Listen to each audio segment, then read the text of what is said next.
What's going on, y'all? Welcome to the Endless TBR. My name is Christian, and this is my YouTube channel where I love to talk about books. Thank you so much for taking time out of your day to click on this video. And I hope y'all are having a great holiday season so far. It is officially December.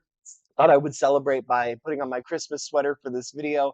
I hope with the cooler weather, y'all been snuggling up with some great books. I know I have some awesome stuff planned for December this year. But before I get into that, I want to talk about all of the books that I read in November of 2025. Now, it was a pretty good month for me. I usually do a mid-month reading update video halfway through the month. I decided to skip that in November because I got halfway through the month and I realized that I just really hadn't read that much. Luckily, I kicked it into high gear for the second half of the month and I had a pretty good month for me. I ended up reading 8 physical books, 1 Kindle book, and 2 audiobooks. So, I'm going to talk about all those. Like I said, I'm going to rank them from least favorite to favorite in my personal level of enjoyment. As always, this is not any sort of objective list. This is just my subjective feeling based off the books I read and how I felt about them. So let's get into talking about some books here. The book coming in at 11th place for November. Unfortunately, I feel bad putting it at the bottom, but it is this book called One Kind Favor by Kevin McIlvoy. This is a book that I read as part of a school project. I had to do a book review, and I was given a short list of books I could choose from.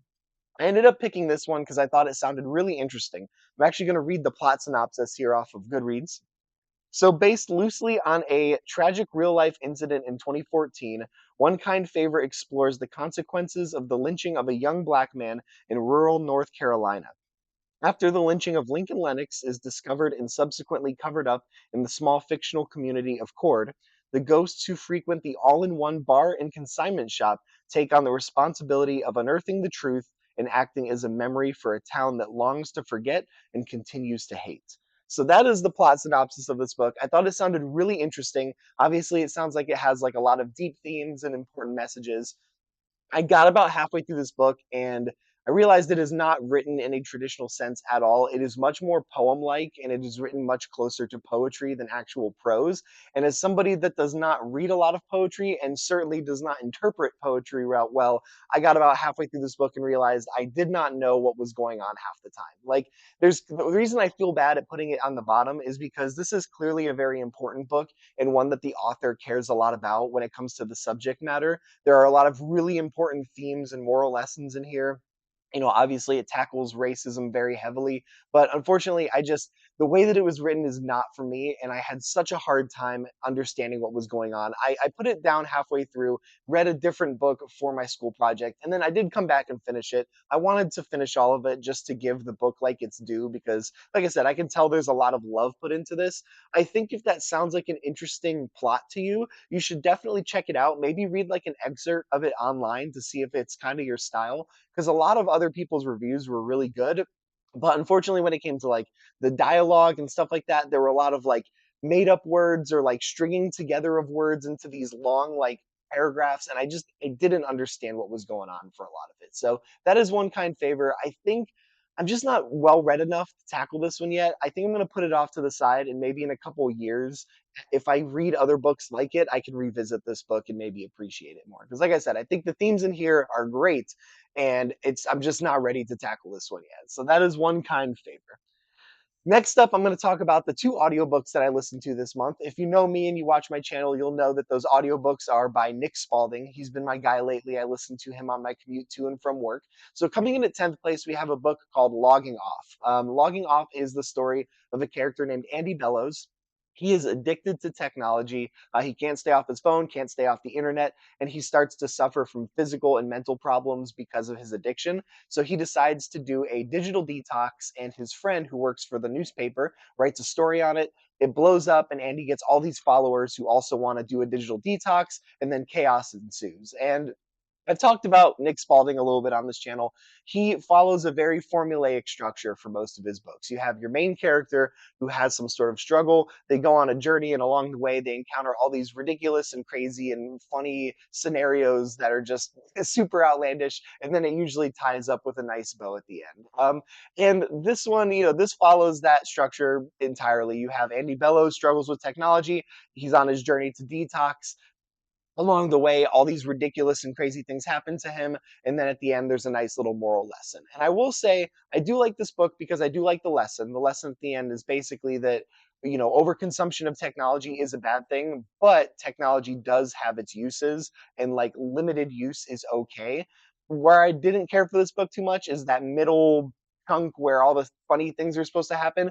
I didn't find anything too particularly funny. And that's kind of where Nick Spalding's like, that's kind of where he lives or dies is in that middle section, is how funny can his middle portion be, because his story structures are overall pretty generic, and this book just didn't do much for me. I didn't find much of it too funny. So yeah, so this one definitely falls at the ending tier of like my Nick Spalding overall hierarchy. So that's number 10, Logging Off.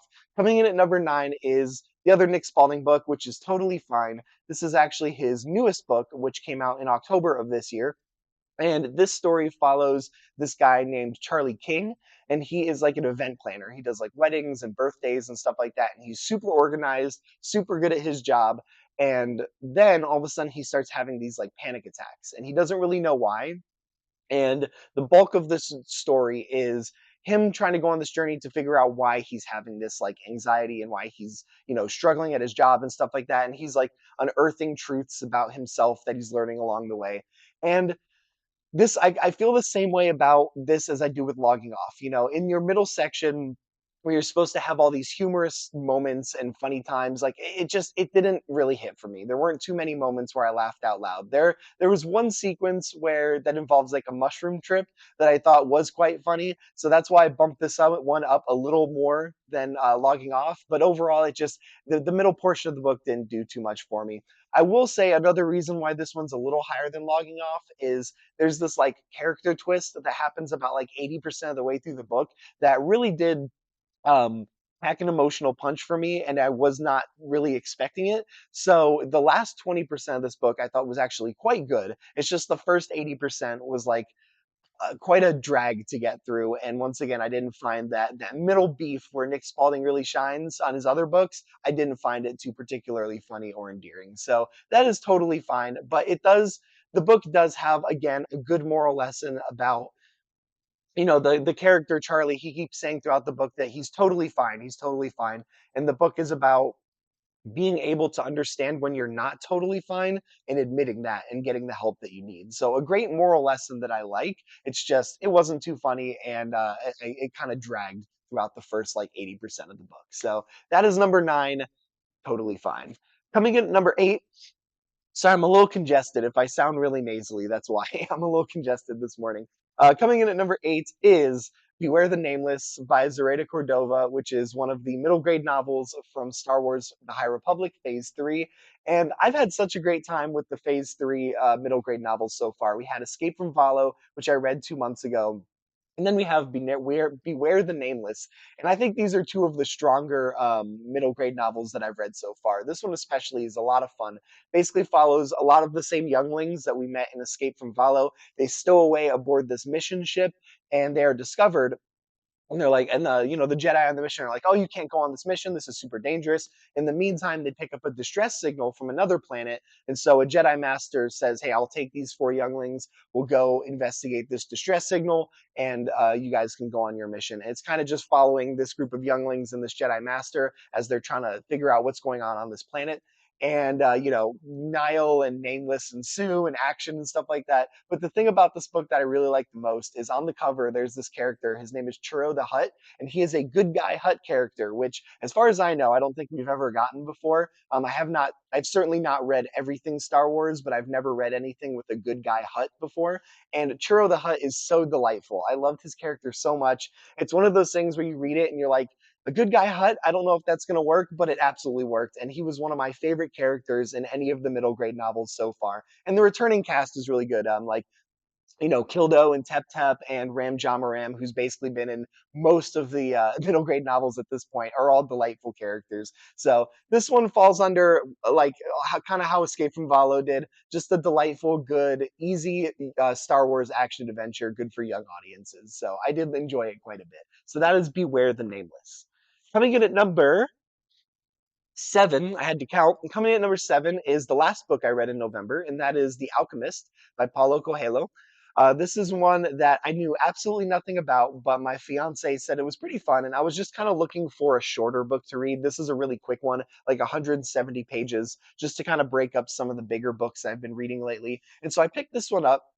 And this book is about this boy. His name is Santiago. He is a sheep herder, a shepherd, and he's really comfortable being a shepherd. But he starts having these dreams about this buried treasure near the Egyptian pyramids, and he's trying to decide whether or not he should give up his comfortable life as a shepherd and go pursue these dreams of treasure, or if he should just stick to what he knows well in life. And he encounters this figure, this king, who basically tells him that every person in life has a personal legend or a destiny, and it's their job in life to follow their personal destiny. And so he convinces Santiago to sell all his sheep and pursue his visions to go try to find this treasure. And this is a pretty interesting book. It's not one of my favorites, but I did think like the journey. Like I said, it's a very short, very short book, but the journey is fun. This book is more about the lessons that it talks about. It's really about, following your heart. And, if you have a passion or you think you have a purpose in your life, then it is your job to pursue it. And basically, Coelho says that, the universe is set up to send you omens and send you messages about what your personal legend is. And you should look for those omens and you should follow them. So overall, I thought it was a nice little fiction book. I think it had some great messages in there. I wouldn't necessarily say I would follow or agree with all of the moral lessons that come in here. Like there is a part of this book that's kind of like, all right, drop everything you're doing and just blindly follow your dream. I think it's good to have a little bit of caution, but it's also good to be optimistic and to follow your dreams. So nice little messages here, a fun little book that took me just like a day and a half to read. So that is The Alchemist. Coming in at Number 6 was my nostalgia pick of the month, and that is Inkheart right here. And this was a fun book. I remember really, really loving this book when I was younger. A lot of the times when picking these nostalgia picks, I find that I don't quite love the books as much when I read them as an adult. Probably because most of these books are aimed at younger audiences. This is one of those books that kind of falls into that category where I had a really great time reading it, but I don't remember loving it as much as I did when I was a kid. When I was a little kid, this was like an all-timer for me. Now rereading this, I'm like, this is a pretty great, fun young adult or kids adventure. But I wouldn't say it's like the best of all time or anything like that. But the plot of this story, if you're not familiar, is there's a 12-year-old girl whose name is Maggie, and she lives with her dad Mo. And Mo, you quickly realize, has the ability to read a book out loud and bring the characters from the book into the real world. The problem is he doesn't know how to send them back. And there was an incident when Maggie was very young where he read some characters out of this book called Inkheart, and the characters from Inkheart really want to go back or they have other missions, and Maggie and Mo kind of get caught up in all of the shenanigans of all of these book characters brought to life. And basically, it's them as a family trying to figure out how to evade and defeat some of the more evil characters that have been brought into the world. So that is basically the gist of the plot of Inkheart.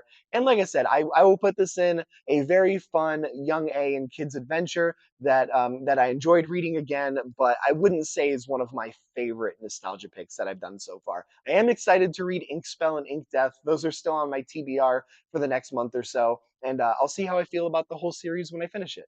But that is Inkheart right there. Coming up next, we have two different Star Wars High Republic books. I read three High Republic books this month. Next up is Tears of the Nameless, which is a YA novel in Phase 3 of the High Republic, and I quite enjoyed this book a lot. This is one of my more favorite High Republic young adult novels that I've read so far. This book follows Reith Silas and Amadeo Izazo. They're the two main characters on the front, as well as we get pretty much every character that we've seen so far. Not every character, but a lot of them. We got Vernestra Rose in this.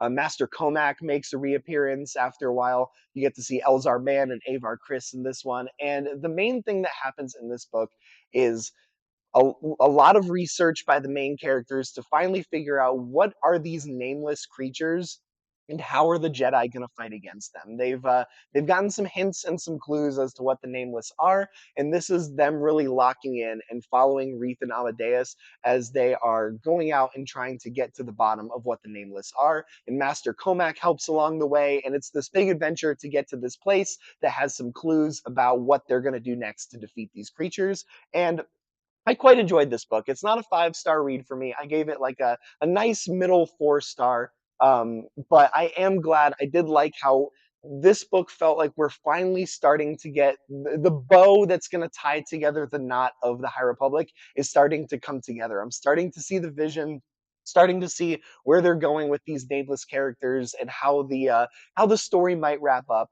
And we got like a decent amount of answers as to what these creatures are, what their origins are, what their powers are, and how the Jedi is going to start to plan to fight against them. So that is Tears of the Nameless, a really enjoyable book and a nice progression in the story of the High Republic. There's only 3 more books that I have not read yet.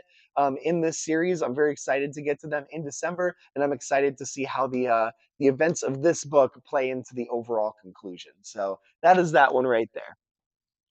Coming in at number 4, we have another Star Wars High Republic book, and that is the script Tempest Breaker by Kevin Scott right here. Now, I am a little biased when it comes to this one. I think Tears of the Nameless is probably an overall better plot than Tempest Breaker, but my bias is this. This is my subjective list. I love Lorna D. She's one of my favorite characters in the High Republic so far. The ex Tempest runner of Marchion Ro, who's kind of broken off and is doing her own thing, and getting to rejoin her was a total blast. So this is a fun script. I put it at the same level as Tempest Runner, which is the script from Phase 1. But basically, we rejoin Lorna D. She is now separated from Marchion Ro. She's been doing her own thing. And in this book, she has to team up with Avar Kriss and this other Jedi whose name I cannot remember off the top of my head right now. And they are looking for Master Skur, who is a Trandoshan Jedi master who has kind of gone missing. And they're also pursuing Baron Bulin, who is Marchion Ro's like experimental guy who's experimenting on all the nameless. And this is a story about them going after those characters and kind of taking Bulan down and getting into all kinds of crazy adventures together inside the occlusion zone. And I just had a really good time with this. Once again, I love Lorna D. Spending time with her was always fun. She's such an enjoyable character. And this is a really simple read because it's in that script format. So it's easy to just breeze through it. I knocked through it in just a couple of days. Yeah, it was just a good old fashioned Star Wars adventure set in the High Republic. The only concern I had with this one was I felt like I don't keep up with the comics and the mangas and all that stuff. I only read the books. I feel like I missed significant plot elements going into this one. They were like, "Remember when this, and this happened?" And I was like, "No, I don't remember any of that." So I think it was covered in the comic books. So there was a bit of this book where it was like trying to catch up the readers, and I was like, I'm a little bit lost, but I'm just gonna run with it. And overall, I had a good time with Tempest Breaker. Liked it quite a bit. All right, top 3. We're at the end of this video. Thank you for watching, guys. This is a long one. Coming in at number 3, we have Dracula by Bram Stoker. This is one I started in October, got about halfway through, and then finished in November. And oh, I have such conflicting thoughts about this book. So obviously this is a classic horror novel. This is a very significant book that has spawned so many different things in the horror genre. It's like the OG vampire story. So it is very important. What I will say is the first 50 to 60 pages of this book were incredible. I absolutely love them. You know, we follow Jonathan Harker, who's gone to Dracula's castle to sign some real estate agreements because Dracula wants to move to the city. And Jonathan starts to realize that this Dracula guy is kind of weird. He's doing some weird stuff. You know, he's only awake at night. He's very, maybe has a thirst for blood. Wink, wink. And but overall, I think the first 50 to 60 pages of this book are amazing. If you took that section of the book, just made it a short story, it would be an all-timer, one of my favorite. Then we travel back and join a bunch of other characters after Jonathan Harker's time in Dracula's castle wraps up. And from there on, the book kind of plateaus and it stays as like a okay entertaining read, but it never reaches that peak of the first 50 pages. I enjoyed a lot seeing the characters in this book trying to get to the bottom of like what are these people, like these, people coming alive at night and looking dead, and like what are they, and are they vampires? No, they can't be vampires, those aren't real. So the whole mystery behind that and seeing the characters uncover that, it was a lot of fun. But overall, it was never as exciting as that first 50 pages, which kind of bummed me out a little bit. Something I did really appreciate with this is seeing so many of the origins of Dracula lore that I've come to love. For instance, you got Van Helsing in this book. Obviously, very different from the Hugh Jackman movies, and I played the Van Helsing video games as well. But it was cool to see, like, all right, this is where that character came from. Same with things like I watched the movie The Voyage of the Demeter last year or 2 years ago, and that spawned from this book. You have even things like Renfield, like that crazy Nicholas Hoult and Nicolas Cage movie that came out last year. Renfield is a character in this book. So seeing all those things that spawned from this book, obviously you got like Robert Eggers' Nosferatu, which came out last year, which heavily bases off of this book right here. So it was so great to see all those things that I love and the origin of those contents. But I feel like this could have been a stronger overall book, but I still enjoyed it. So that is Dracula right there. All right, we're getting down to the last two. Sorry, at the end of my videos, I start to just, my brain becomes mush because I've been talking so much. All right, second favorite book of the month is Remarkably Bright Creatures by Shelby Van Pelt. This was a really fun book. This is the part of the book club that I'm in. This is the book that my friend chose for our book club. And this is the perfect example of just a feel good, sit back and relax, and have a good time with an easy read style book. It is about this woman. Her name is Tova Sullivan. She is kind of in a downward spiral in her life in a way. Her son passed away, her husband passed away. She's older. She's just kind of riding out life, and she gets this job as a janitor in a local aquarium where she meets this octopus named Marcellus, who's on the cover here. And overall, this book is kind of about the bond that those two characters form. There's a third POV character named Cameron who is involved in this book. I don't want to say too much. I don't want to give away any plot details, but it's basically a story of, just like life and family and friendship and stuff like that. And like I said, it was just a perfect, cozy, sit back and relax book. And it has one of my favorite fictional character, like POV characters of all time, and that is Marcellus the octopus. He has chapters interspersed throughout this novel, told from his point of view, and he is so much fun to read. Like his chapters are always really short, but they show he's just this really sassy octopus, and he's so smart, and he's so much smarter than like all the human characters. And like I said, I don't want to say anything, but I love Marcellus so much, and I love Tova and Marcellus's relationship in this book. And it was just the perfect book to sit back and relax and enjoy. And it's not a hard read at all. It's just very, very cozy. So that is Remarkably Bright Creatures. And then finally, the last book on this list, my favorite book of the month, was my Kindle book right here. I have my Kindle. That book is called Spaceman of Bohemia by Jaroslav Kalfar. I probably totally butchered his name, but I'm going to put the picture up here. But this was a great book. This is actually the one that I read for my school assignment. When I put aside One Kind Favor, I picked up this book. I read it in one day because I had to knock it out in one day so I could do my assignment. Um, and then I finished One Kind Favor. And I was not expecting when I read this book for it to be my number one of the month. The more I've thought about it, the more I've realized how much I love this book. So this book is about this guy. His name is Jacob Prochowska, and he's a expert on like cosmic space dust. And there's this cosmic space dust that appears near Venus. It's not really doing anything. It's just an anomaly, and the world goes into this space race to try to retrieve a sample to see what it is. And Jacob gets sent on this one-man mission to space to try to retrieve it. And along the way, he encounters this alien being that may or may not be real. I won't say anything else about it. Now, when I say the plot, it sounds a lot like Project Hail Mary by Andy Weir. This book was actually written 4 years prior, and I promise it is nothing like Project Hail Mary. It's just when you say the plot, that's what it sounds a lot like it. But what I loved about this book the most is the theme of this book. The main theme is about legacy. So we follow Jacob. He is in the Czech Republic, and his father was a informant for the communist Russian secret police. And so we're in a time in the book where communism has dissolved, and so the community around Jacob hate his family because they're like, your father is a bad man. He was an informant to the secret police. He caused us so much misery, and his family gets ostracized and kicked out of their home. So Jacob is living under this label where people just do not like him because of what his father did. In the meantime, the Czech Republic as a whole is trying to recover from the clutches of communism, and they see this space race as a way to kind of do something on the world scale that is going to cement them as like an individual country that doesn't need the Russians. And so I love the parallels in this book between it's about Jacob's legacy trying to overcome his father's sins, and it's about the country's legacy trying to overcome the communists, you know, in their own eyes in the world scale. So it's a great book. It has a lot of awesome themes. It's a lot of fun, a ton of great adventure. There's a great side plot with Jacob and his wife, and there's a lot of awesome commentary about love and relationships and knowing when to walk away from a relationship and things like that. So great themes on that side as well. And I just highly recommend you check out Spaceman of Bohemia because I really, really liked it. And I gave it 4 stars when I finished it, but the more I sit on it, the more I'm like, I think this is a 5 star read for me for sure. Because the more I think about it, the more I absolutely love that book and think it's one that a lot of people should check out and read. So that is my ranking for my books in December or November. Sorry, my congestion is getting real bad here. I've been talking so much. That is my ranking for my November books.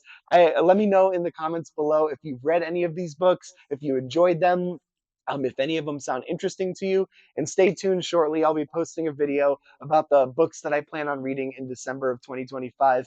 My name is Christian once again. This is the Endless TBR. Thank you so much for checking out this video, and I will catch you in the next one. Peace out.